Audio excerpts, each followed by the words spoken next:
Hello everyone. For those of you who don't know me, my name is Lorenzo Emillio, and I am a candidate in the Tucumcari City Commission race in District 5. It goes without saying that the city of Tucumcari is a very dynamic city, from one direction where the last thing people see when they leave the land of enchantment, from the very opposite direction where their very first impression of the state of New Mexico. I know we face some serious challenges for our future, and I've learned that sometimes we got to take a look back to realize where it is that we want to go. Welcome to my home. I'm inviting you to come along with me as we take a journey through where we've been as a city, where I think we could be as a city, and figure out what we got to do to get there. Thank you for joining me, and I hope you enjoy the video.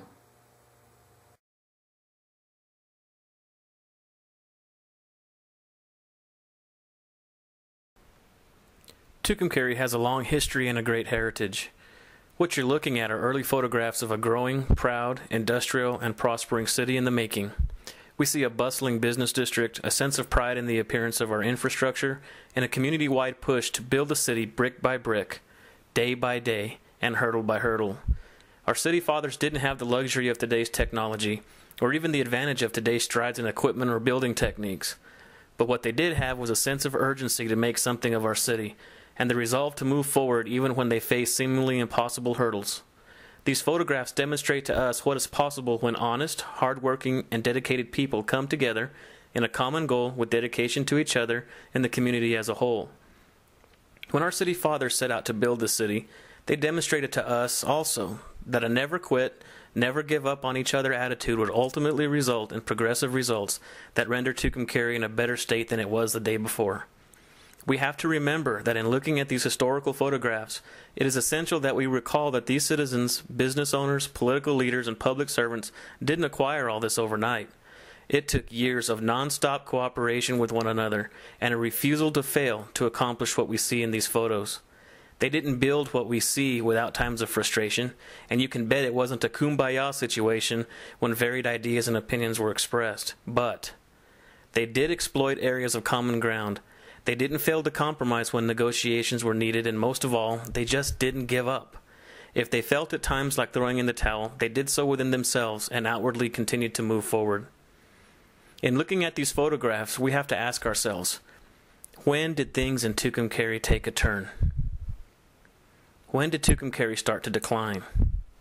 Well, I believe the answer is simply when our people stopped expecting our leaders to work for them and allowed personal interest politics to enter into the mix. Not any one candidate in this campaign will agree, but one thing is for certain. All we as a community have to do to let Tucumcari fail is nothing. Doing nothing will almost guarantee a continued decline in the condition of our city's infrastructure and continued division within the ranks of our city. To succeed, we have to do what our city fathers did: work, work, work. To fail, all we have to do is nothing. As commissioners, we have to move forward.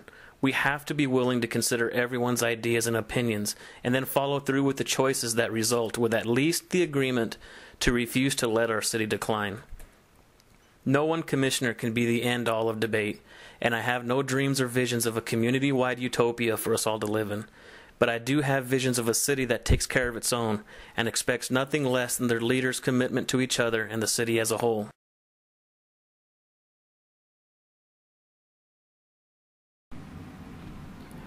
Okay, we know what we would like, but what do we do first?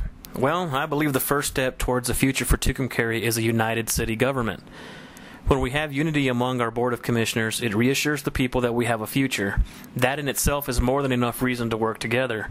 But if you need more reasons than that to understand why unity is essential, then consider that we live in a digital age. There are more people aware of our governmental actions than just who live here. Our local paper reaches out to anyone in the world that has an internet connection. Even our local radio station is broadcasting worldwide via the internet. And investors and potential new entrepreneurs are wanting to be assured that we as a community are a wise investment. A constant flow of negative press doesn't help them feel like Tucumcari is a place that can support their investment if we can't even be supportive of each other.